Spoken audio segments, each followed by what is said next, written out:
اعوذ باللہ من الشیطان الرجیم، بسم اللہ الرحمن الرحیم۔ بیان جنگ بدر الکبریٰ۔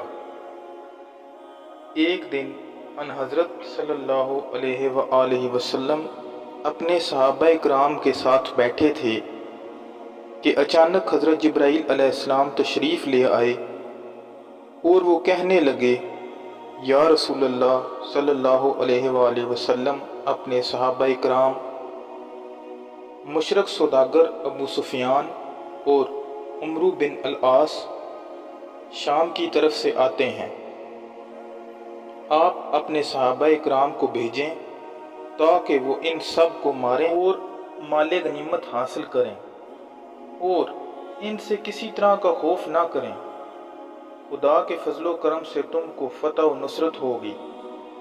ان حضرت صلی اللہ علیہ وآلہ وسلم نے صحابہ رضی اللہ عنہ کو فرمایا اور 100 مرد مسلمان جمع ہوئے۔ ان میں 13 آدمی گھوڑے کے سوار اور 80 آدمی شتر سوار اور باقی پا پیادہ تھے، اور کسی کے پاس ہتھیار لڑائی کا نہ تھا مگر ہر ایک کے ہاتھ میں ایک ایک لاٹھی تھی۔ ان کافروں سے لڑنے کے واسطے جب چاہ بدر کے قریب پہنچے تو ان سوداگروں کو یہ احوال کسی طرح سے معلوم ہو گیا۔ آخر انہوں نے یہ خبر مکے میں پہنچائی کہ محمد بن عبداللہ نے جماعت کثیر لے کر ہماری راہ بند کی ہے، اور اس سے معلوم ہوتا ہے کہ وہ ارادہ تخت و تاراج کا رکھتے ہیں۔ پس ابو جہل نے یہ بات سن کر منادی کی، تمام اہل مکہ 1100 سوار ہمراہ رکھتے ہیں۔ پس ابو جہل ان سواروں کو لے کر خود لڑنے کو آیا۔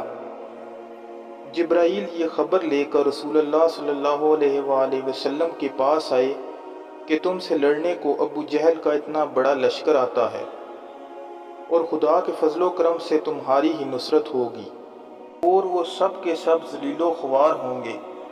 جو لوگ مومن تھے یہ بات سن کر بہت خوش ہوئے، اور ادھر دوسرے دن ہی دونوں طرف سے لشکر جمع ہوئے۔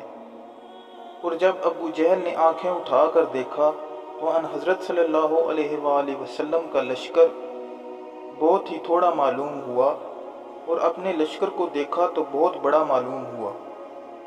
اس واسطے وہ خوش ہو کر کہنے لگا کہ میرے ساتھ اتنا لشکر ہے کہ ہم لوگ تو محمد بن عبداللہ کے خدا سے بھی لڑ سکتے ہیں، اور اس لشکر کے واسطے تو ہمارا لشکر تھوڑا سا کافی ہے۔ جب یہ بات رسول اللہ صلی اللہ علیہ وآلہ وسلم کے کانوں تک پہنچی تو آپ اسی وقت سجدے میں گر پڑے اور اپنے خداوند قدوس سے التجائیں کرنے لگے کہ اے خدا، تو نے مجھ سے وعدہ کیا ہے، وہ پورا فرما اور ہم کو اس جم غفیر لشکر پر فتح دے۔ پس ابو جہل سے عتبہ اور شیبہ اور ولید ابن مغیرہ جنگ گاہ میں آ کھڑے ہوئے، اور لشکر محمد صلی اللہ علیہ وآلہ وسلم سے عبداللہ بن رواحہ اور عوف بن حارث اور مسعود بن حارث لڑائی میں آئے۔ تب لشکر ابو جہل کے لوگ حقارت سے کہنے لگے کہ اول اپنا نام بتاؤ، پیچھے ہم سے لڑو۔ پھر ان تینوں مومنوں نے اپنا نام بتایا۔ پھر مشرکوں نے کہا کہ تم لوگ ہماری لڑائی کے قابل نہیں ہو، واپس چلے جاؤ۔ اس کے بعد ایک نعرہ بلند ہوا کہ اے محمد بن عبداللہ، ہمارے مقابلے میں ہمارا ہمسر بھیج۔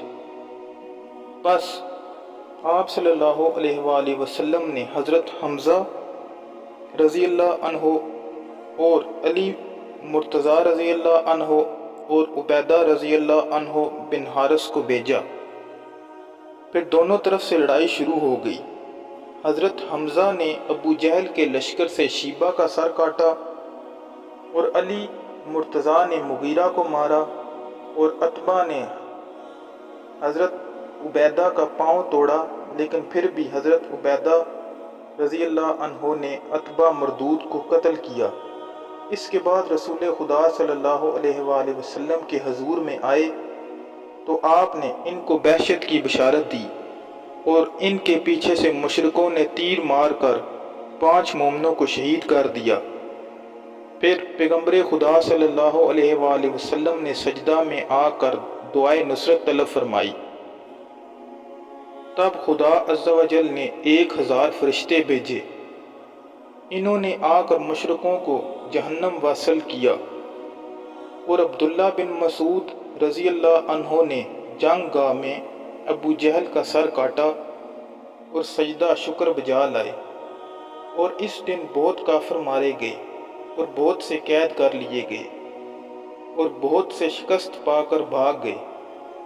اور ایک اور روایت میں ہے کہ جس دن کافروں نے ان حضرت صلی اللہ علیہ وآلہ وسلم کے لشکر کے مارنے کا قصد کیا تو خدا کے حکم سے اس دن خود بخود ان کافروں کے سر کٹ کر زمین پر گرے اور ان کافروں کی لاشوں کو خندق میں ڈال دیا گیا۔ پیغمبر خدا صلی اللہ علیہ وآلہ وسلم نے اس کے کنارے کھڑے ہو کر کہا کہ اے بدبختو، اقارب ہمارے تم ہی تھے۔ صحابہ کرام نے یہ دیکھ کر متعجب ہو کر یہ پوچھا، یا رسول اللہ صلی اللہ علیہ وآلہ وسلم، آپ مقتولوں سے گفتگو کرتے ہیں؟ آپ نے اس وقت فرمایا کہ مردے بات سنتے ہیں لیکن وہ بول نہیں سکتے۔ پھر رسول خدا صلی اللہ علیہ وآلہ وسلم اپنے فتح یاب صحابہ کرام کے ہمراہ مدینہ منورہ میں تشریف لائے، اور محمد صلی اللہ علیہ وآلہ وسلم کے لشکر میں سے صرف 13 آدمی شہید ہوئے تھے، اور حضرت محمد صلی اللہ علیہ وآلہ وسلم نے ان اسیروں کو اپنے پاس بلایا۔ عتبہ کو دیکھ کر بہت خوش ہوئے اور اس کی تکلیفیں دی ہوئی یاد آ گئیں۔ پھر آپ نے حضرت علی مرتضیٰ رضی اللہ عنہ سے فرمایا کہ تم عتبہ کو قتل کرو۔ اسی وقت علی مرتضیٰ رضی اللہ عنہ نے عتبہ کی گردن اڑا دی اور وہ ہمیشہ کے لیے داخل جہنم ہوا۔ اس کے بعد نبی کریم صلی اللہ علیہ وآلہ وسلم نے حضرت عباس سے، جو کہ اس وقت اسیر ہو کر آئے تھے، کہا اگر تم مسلمان ہو جاؤ تو تم کو آزاد کر دوں گا۔ اس وقت حضرت عباس مسلمان ہو گئے اور اس طرح سے دولت ایمان ان کے ہاتھ لگی اور وہ جنت کے مستحق ہوئے۔